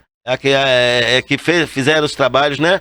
Mas assim, eu acho que esses remanescentes, que inclusive eu citei o nome aqui, Betão, Marco Cristiano, Jackson Costa, as pessoas com quem eu já trabalhei sabem o que é fazer cultura e sabem a dificuldade de chegar onde eles estão hoje lá na Globo. Betão é itabunense? Betão é itabunense. E Jackson Costa também? Jackson Costa, Marco Cristiano e eu fomos os que passamos num teste aqui que a Globo fez para fazer um curta aí, bancado pela Sandóis em 1986. Eu tive esse prazer de fazer junto com eles e passar isso para as novas gerações, que são valores que estão lá guardados, mas que a gente teve o prazer hoje. Eu tenho o prazer dos meninos lá de Marco Cristiano ter feito vídeo show, o Jackson Costa ter feito algumas coisas lá na Globo também, muitas coisas dela, né? Em novela e em programas. E o Betão fez já 3 trabalhos lá na Globo também. Então, assim, eu tive a felicidade de viver no meio desse pessoal aí, do Grupo de Arte Macuco, do Grupo de Arte de Itabuna. Eles eram sozinhos. Sozinhos, sem mas apoio, sem apoio de ninguém. Assim, por exemplo, eu tinha a empresa de arquitetura e Itamar fundou uma empresa, agência de propagandas e reconhecimento artístico. E aí nós mesmos fomos bancando os artistas aqui, Cláudio Cron, Zenon, e depois surgiu com a gente lançando eles aí. Muito assim, isso é muito importante, né, tá se falando dessa... Cláudio Cron hoje é maestro na Inglaterra, tocando para meio mundo lá, tem banda, ensina, é um instrumentista de número 1, toca todos os instrumentos de atabaque, todos os instrumentos de couro, toca violão, vem aqui anualmente a gente fazer um encontro cultural no bairro de Fátima. E agora eu tô aí com o Ralé, né, que tem 22 anos de idade e que vai estar o espetáculo amanhã, vamos passar se na Deus estante quiser. isso aí, viu? O Clóvis, como é que você vê o futuro da cultura para Itabuna? Como você vê esse futuro? O futuro de vocês que estão atuantes, né? O apoio que vocês precisam. E vocês Olha, vocês são esforçados. Olha, Vocês se Vitória, esforçam, muitíssimo. desbravam aí. Muito, muito, Não é muito. fácil. Como é que você vê Olha, esse futuro? essa cidade ainda está muito distante de conhecer e fazer cultura com o valor que ela tem, com os valores que ela congrega, com os valores que nela está agregado, porque quem deveria fazer cultura para a cidade, que é a FIC, não está à disposição do artista local. Então, a FIC deixou de ser uma instituição dos artistas para ser uma indústria de festas. E fazer festa é diferente de fazer cultura. Se bem que a festa de São João é uma cultura, a festa de Carnaval é uma cultura, a festa do São José é uma cultura, mas essa cultura lobo, de engolir os valores todos que tem aqui, trazendo as serpentes para nos envenenar, aí paga 900 mil a um cantor só e 900 mil deveria pagar a 10 artistas daqui de Itabuna, que seria 30 mil, e um artista de Itabuna não ganha 2 mil por festa. É mole? Então, como essa disparidade pode colocar o artista num patamar? Quando o artista de Itabuna vai poder comprar uma bicicleta e deixar de limpar com flanela o carro de Beto Malazarte, que vende lá mandado e contratado pela FIC? Quando eu vou poder comprar uma moto se eu vou ter que limpar primeiro? Limpar e engraxar o carro com pasta fina de Wesley Safadão, que ganhou 700 mil. E aí, quando é que Clóvis Poeta, com a Ralé das Artes, vai poder ter 20 mil reais para comprar pelo menos uma vanzinha para poder botar os instrumentos dentro e poder viajar no sul da Bahia e dizer que Itabuna está importando internamente valores culturais e agregando os valores regionais para, na conjuntura, a região ganhar com essa estrutura cultural? Mas quando o Wesley Safadão sai daqui, o Zé Neto e Mariano, Beto e Zé Guedes, sei lá quem, sai com dinheiro de comprar um ônibus novo, ou compra logo, ou dá entrada num jatinho, porque o 500 mil dá para dar entrada de prestação num jatinho que custa 9 milhões e o cara pode pagar 500 mil todo mês mesmo, porque faz um show só e ganha isso. E um monte de bobos ainda vão para a rua lá, onde tudo que está sendo vendido ali pertence a eles. Então isso não faz parte da cultura, nem a FIC foi feita para isso. A FIC foi feita para assistir o artista local, para desenvolver a cultura local. E a cultura local não é para quem toca violão só, para quem faz festa, para quem bate capoeira, para quem bate tambor. Não, a cultura local é para a costureira, para o artesanato, para o tocador, para as escolas de arte, para as escolas de música estaduais e municipais. É para o município desenvolver nas escolas estaduais. Pessoas do município que quer se apresentar e não tem sala livre, mas tem no colégio do estado da Califórnia, o professor do município pode dar aula lá que a sala está vazia, basta uma estrutura de reconhecimento de quem está dirigindo o colégio para alunos do município poder fazer o trabalho nesse espaço vazio e baldio que se encontra. Ô Clóvis, não existe um conselho de cultura? O conselho de cultura é para quê? Não é para impor algumas regras? Olha, ou reivindicar os direitos? Você tocou num assunto que é de suma importância e fundamental. Só que o problema todo dos conselhos é que os conselhos são minados por pessoas que são adesistas de funções e cargos dentro dos governos municipais e estaduais. Então não é só a nível de Itabuna. Os conselhos deixam de funcionar em diversos lugares. Por quê? há um comprometimento dos artistas que estão inseridos em salários e cargos e outras coisas tantas, e o valor que deveria ser agregado para a defesa passa a céfalo e ficamos indefesos porque nós temos pessoas comprometidas com o sistema que burla a lei, se nos faz representados, se nos faz representar, tem direito de voto e veto e vota da forma que quer e a gente fica abatido nas mãos de Jesus de Nazaré. Na ralé, né? Na ralé. Então, vamos lá, alguns vídeos que você nos enviou. Vamos aí ver alguns momentos de projetos, né? Apresentações sua. Alguns momentos aí do Ralé da Poesia, né? Sim, do Ralé da Poesia, com a direção do Clube do Poeta Sul da Bahia. E aí, produção, vamos aí nos vídeos? Vamos aguardar. Ali foi o quê? Você com Ali Santal. foi na lavagem eu e o cantor e artista plástico Carlos Santal, na lavagem da Praça de Zumbi dos Palmares. Quanto tempo isso aí? Tem 4 meses. Santal, Recentemente, tava Santal aqui? tá aqui em Itabuna, voltou, o nosso breve artista tá aqui trabalhando com a gente e vai se apresentar amanhã junto com a Ralé Precisa ver no Centro de Cultura Donias Filho. Trazer ele aqui. Claro, tem que trazer ele. Foi um dia maravilhoso aí, um grande Que é dia. essa praça aí? É Zumbi dos Palmares, perto da prefeitura de Itabuna, na Avenida Princesa Isabel.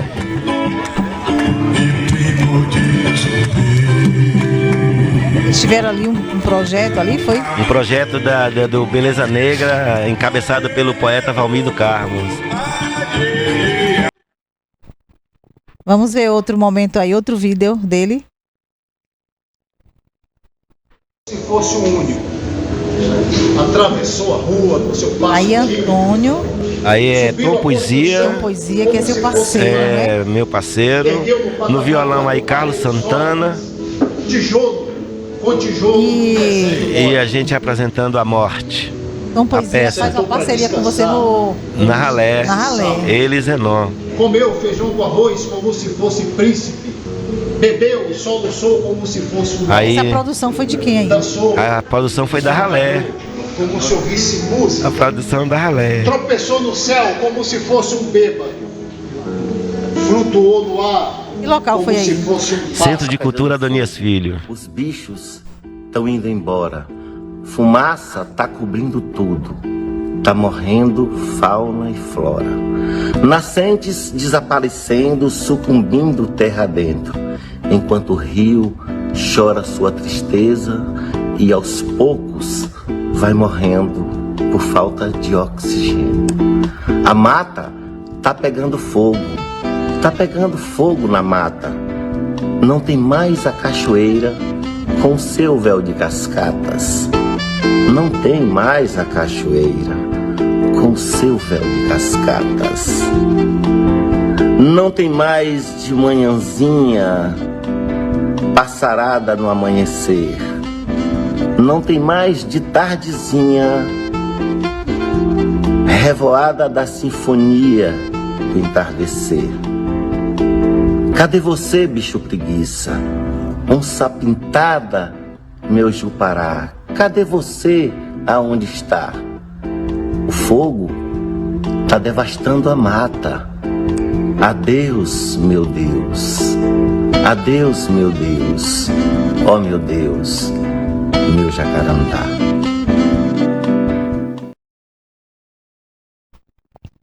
Agora aí, né? É uma cantata transnordestina. Isso. Quem tá participando? Ali é Tom Poesia, Zenon Moreira, Zen, que é Zé Henrique, Gisleidia, professor Rafael Gama e o professor de dança do Centro de Cultura, Alessandro. Aí vai ter, cada um vai ter seu momento, sua participação. E a participação especial de Carlos Santal. Vai ser em que local? Centro de Cultura Adonias Filho, às 19 horas, amanhã, próxima quarta-feira, dia 24. Podem ir lá, vocês irão ver a notoriedade da nossa linguagem nordestinês. O que é a nossa língua nordestina no trabalho de Elomar, Vital Farias, Geraldo Azevedo e outros tantos nomes, Trio Nordestino, Luiz Gonzaga, Dominguinhos. Então vocês irão ver uma gama de trabalhos assim fantástico, independentemente de trabalhos nossos, autorais, que nós estamos levando alguns trabalhos que a sociedade ainda não conhece, mas que são trabalhos bons, bonitos e feitos pela Ralé. Né? Mas podem ir que vai ter um momento de 2 monólogos, o monólogo Severina do Amor Divino, Morte e Vida Severina, que é um monólogo, e também vai ter o sertanejo, que eu vou apresentar também esse monólogo. E aí vai ser um grande espetáculo de arte, poesia, dança, música, uma coisa sensacional que a sociedade precisa ter, que a sociedade não conhece e que é um show diferenciado. Vá para você se encantar e não perder mais nenhum show da Ralé, porque ali a gente está mostrando o que é o dicionário da nossa linguagem nordestina, dos nossos 9 estados, na transcendência da poesia e da música e da arte, através da expressão direta teatralizada, e também na escrita, porque ela tem uma difusão entre o dicionário da língua portuguesa e o nosso próprio dicionário nordestino, que é onde a gente se explica com as nossas especificações e temos diretrizes que vão desses reparos da nossa linguagem ao conhecimento e reconhecimento do dicionário Aurélio, que é onde a gente busca referência, né? Quando eu digo em riba, lá no Aurélio está dizendo que é em cima, não é? Quando eu digo acolá, eu estou dizendo que está lá. E aí esse dicionário nos traduz essa realidade, que é uma linguagem toda nordestinês, toda nossa, toda vestida de 9 estados, onde tem influências e confluências diferentes, mas que no bojo há um entendimento dessa linguagem e a gente se torna um só nesse Nordeste que vira o Brasil dos Brasis, onde tem a Ralé colocando isso para as pessoas da cidade entenderem que essa cultura precisa ser mostrada nas escolas, nas praças, nas ruas, nos clubes, sabe, nos teatros, nas casas de cultura, em todos os lugares, para que a informação chegue como modelo de formação para as pessoas que delas precisam. Ô Clóvis, é um projeto lindo, mas vai ter convite? Como que é? Olha, tem convite para os poderes que representam a cultura na cidade, mas aqueles que quiserem acessibilizar, os estudantes pagarão R$15 e os idosos R$15, e as pessoas novas, idoso eu, no meu caso idoso, né? Pago 15, mas os novos pagam R$30. E onde é que está vendendo esse convite? Olha, esses ingressos vão estar sendo vendidos. Esses ingressos vão estar sendo vendidos hoje lá no Centro de Cultura Adonias Filho. Obviamente antes do espetáculo, né? A partir das 17h30 já vamos estar lá, mas a partir das 18 horas já tem gente vendendo os ingressos lá na porta do Centro de Cultura. E todo esse acesso que as pessoas terão ao Centro de Cultura será acesso com facilidade, porque a cidade está vivendo um momento muito difícil de você se acessibilizar a ter cultura, a ver cultura e fazer cultura. Então esse acesso que eu estou dizendo é o estradar desse caminho que as pessoas precisam trilhar para conhecer. E aí absorver esses valores, e indo lá eu sei que vai sair vestido desse agregamento de coisas boas, e a indumentária vai chegar trilhando de brilhante em casa. Você falou valores, quer dizer, não é mostrar uma cultura que venha tá denegrindo. Nada, denegrindo imagem. Imagem que Uma criança não possa criança ir, não um possa adolescente estar lá. não possa ir. Isso. Todas as pessoas podem, leve seus familiares todos, até o neném de colo, se não puder deixar em casa, porque a música que nós temos são músicas de grandes valores. Daqui a pouco a gente vai fazer uma capelinha aqui, não é, Vitória? Para mostrar como é que vai ser as nossas músicas e o diferencial que elas traduzem na realidade delas e com a essência do dia a dia, na vivência daquilo que se faz necessário para o entendimento daquilo que está exposto no dia a dia, essa coisa desagregada que eles pegam qualquer música e colocam como se fosse dando descarga nos nossos ouvidos, onde o liquidificador já triturou todas as coisas ruins que eles fizeram e a gente é obrigado a despejar no primeiro ralo, não é? Vai para um lado, você só faz sofrer com as músicas de sofrência, onde não tenho nada contra a sofrência, mas será que a vida só é esse sofrer da sofrência e que você alivia o seu sofrimento na sofrência? Ou é no reconhecimento da musicalidade? Então a sofrência é apenas uma temática no ramo da musicalidade. Então é preciso que a gente ouça a música viva que fala das nossas coisas, mas com o poder da grandeza de traduzir o sofrimento, a alegria, a tristeza, a grandeza, o poder, o amor, a leveza do ir e vir, sem o sofrimento, ou somente se eu achar que devo estar presente, se a gente tiver a coincidência de gostar da mesma especificação de música, ou se a musicalidade tiver que ser aquela mesma, no mesmo horário, no mesmo bate-martelo, no mesmo bate-momento. Ô Clóvis, quem está apoiando vocês?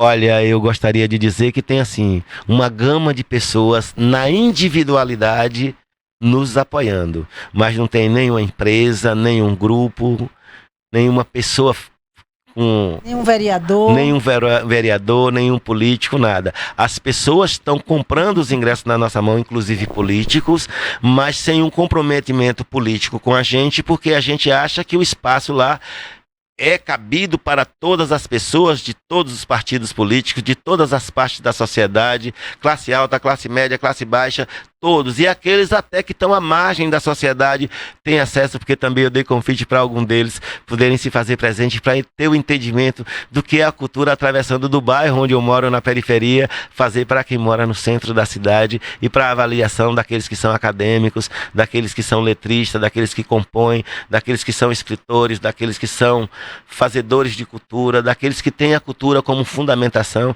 e que sabem que esse trabalho é um trabalho difícil, porque é um passaporte cruzando diversas barreiras. É verdade. Poderia chegar muito mais. Muito mais, mas eu próprio é quem tenho que vender os ingressos junto com os meus companheiros, para que você possa ir no meu trabalho, no meu show, onde eu estou fazendo uma coisa que não posso carregar comigo. Posso deixar para as pessoas, mas não vou poder carregar comigo. Então, se eu estou deixando para uma eternidade, e esse valor agora não está sendo ainda agregado ao reconhecimento, eu espero que amanhã seja, porque pode também aí ser tarde e alguém trocar a poesia pela arma e a verdade pela inverdade e a dissolução pela solução achada no momento, que é a defenestração dos valores. Vamos lá, uma música, né? É uma capela, uma das músicas de Elomar que vai estar no nosso show. Ela conta um histórico da vida na sertania, que ela diz assim: mas cadê meus companheiros? Cadê? Que cantava aqui mais eu? Cadê? Na calçada, no terreiro, cadê? Cadê os companheiros meus? Cadê? Caíram na lapa do mundo. Cadê?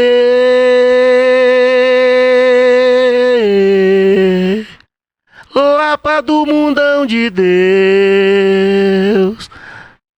Cadê?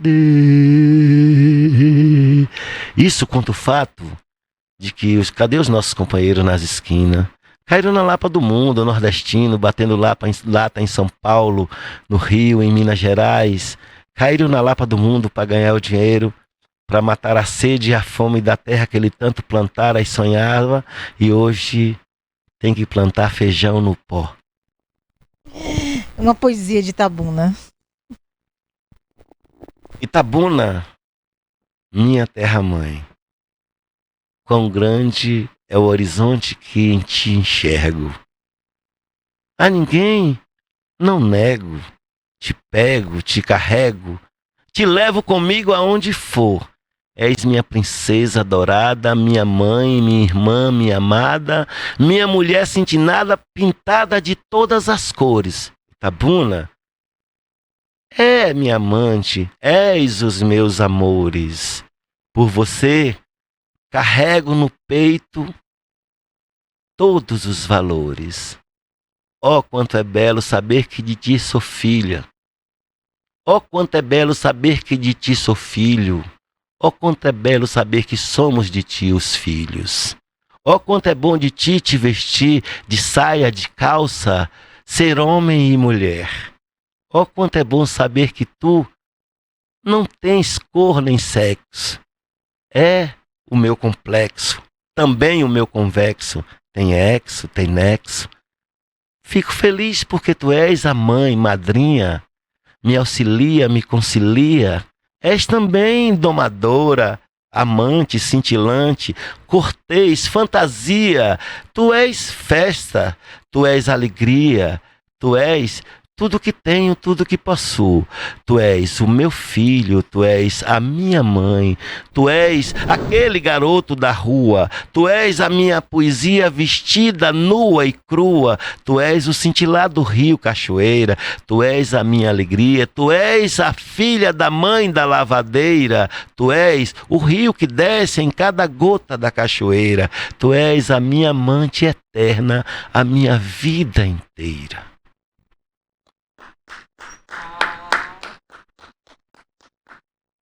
Isso eu tô deixando para que amanhã eles saibam quanto eu amo minha cidade. Poesia linda. Né? Uma envergadura do meu versejar deixado para minha cidade. Como eu queria que nós tivéssemos aquele nosso momento lá, né? Sim. Do Dia da Poesia para você. Ontem eu anunciei que dia 27 agora nós faremos às 17 horas lá Pomar com Poesia. E os poetas e os atores vão estar lá no sábado. Eu tenho que estar, né? Vitória tem que estar, que eu falei lá, que é autora do projeto comigo, e esse projeto se tornou lei na cidade.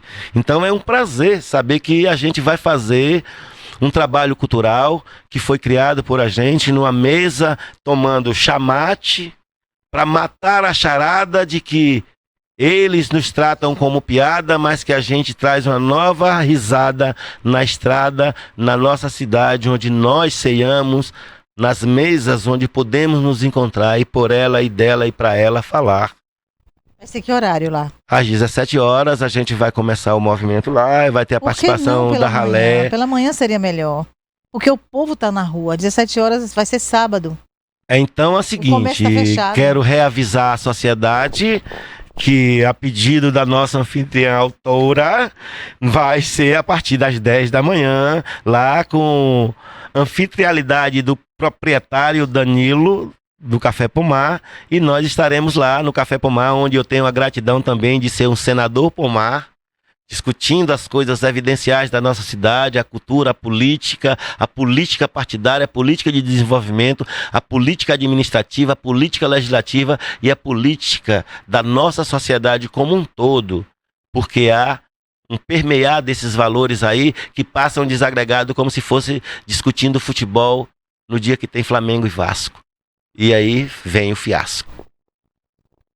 Clóvis, nossa conversa aqui foi maravilhosa. Que maravilha, que foi boa a conversa, não é? Boa. Então, estamos chegando aqui já ao momento. Eu vou chegar no final com vocês dizendo que estou agradecido por estar aqui, viu? Mas pode continuar falando. Então, chegamos ao final e eu quero te agradecer e dizer que você faz parte dessa riqueza que Itabuna Muito tem obrigado. na cultura. Você faz parte. Muito obrigado. Muito obrigado pelo Você reconhecimento. é muito rico e é muito bom te ouvir. Obrigado. Você tem muito que pra gente aprender com você. Que bom que eu possa hoje deixar esse semeio aí, não é? Desse valor que pode partir para o aprendizado e deixar como realidade na nossa sociedade. Chegamos ao final. Muito obrigado, muito obrigado. Mais um momento com você de Gente de Vitória. Eu quero agradecer a Deus por nos permitir estar aqui hoje. E dizer que quinta-feira estaremos aqui. Em nome de Jesus, que Deus abençoe vocês.